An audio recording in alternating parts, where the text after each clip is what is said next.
Voilà, donc ici maintenant on va voir dans cette vidéo comment réaliser un SADT dans une fenêtre Word.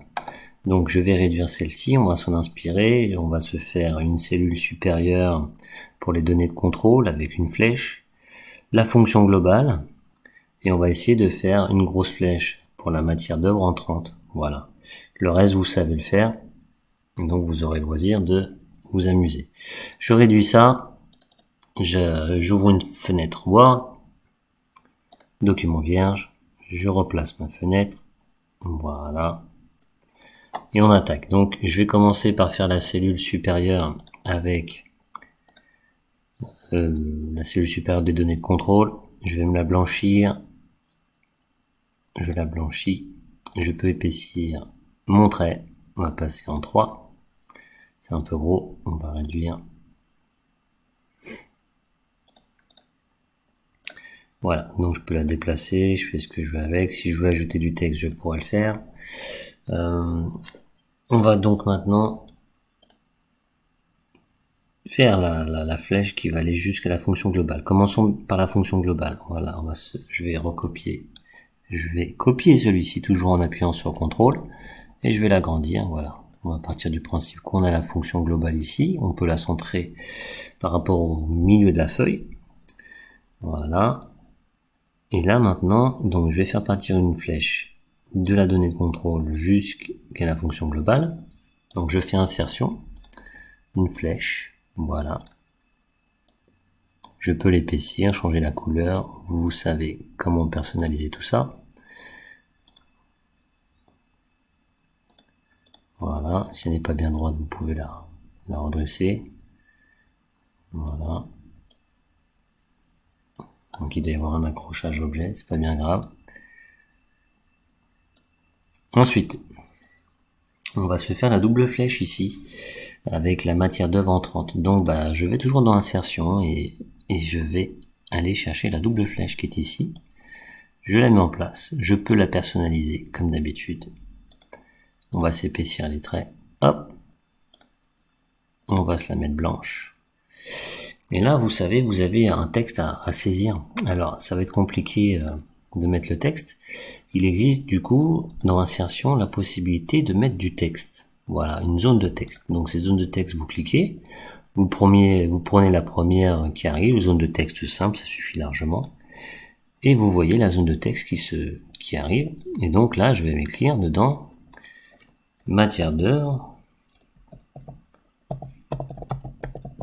en 30, soit MOE.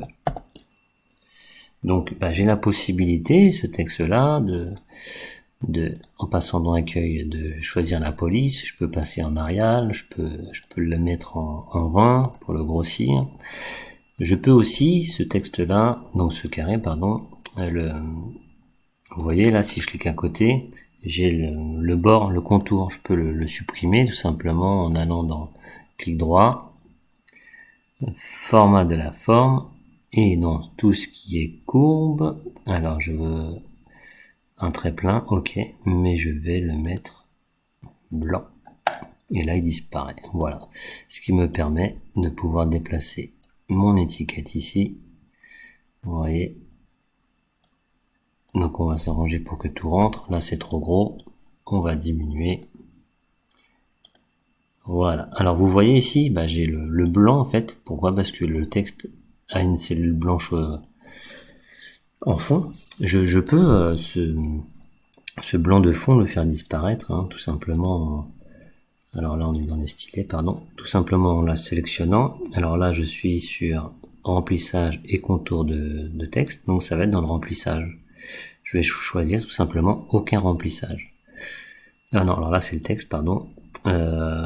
C'est le... D'accord, donc ça va être effet de texte, disposition de propriété, ombre, reflet, éclat, option de forme, couleur.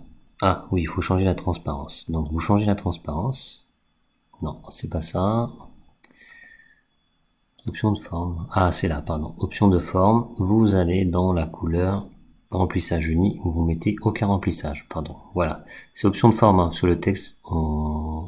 On est donc sur le texte, option de forme, on est sur la forme en général. Et donc là, vous mettez aucun remplissage et vous voyez la flèche est apparente par-dessus. Voilà, soyez curieux de trouver, de chercher la bonne option qui va vous rendre heureux, hein, d'accord. N'hésitez pas. Et là, on voit même que le trait blanc, en fait, vient repasser la flèche. Donc, je peux la sélectionner. Et je peux le sélectionner aucun trait pour la courbe. Hein. Voilà, je fais aucun trait. Vous allez voir que le trait blanc va disparaître. Voilà, on ne le voit plus. Voilà, donc vous avez les fonctions de base. Il y a aussi le petit A0 ici, si vous voulez le mettre. Vous pouvez tout à fait copier cette cellule-là et vous positionner le A0 en bas. Voilà. Et après, vous réduisez ou pas la fenêtre. Voilà, c'est à vous de jouer. Bon courage!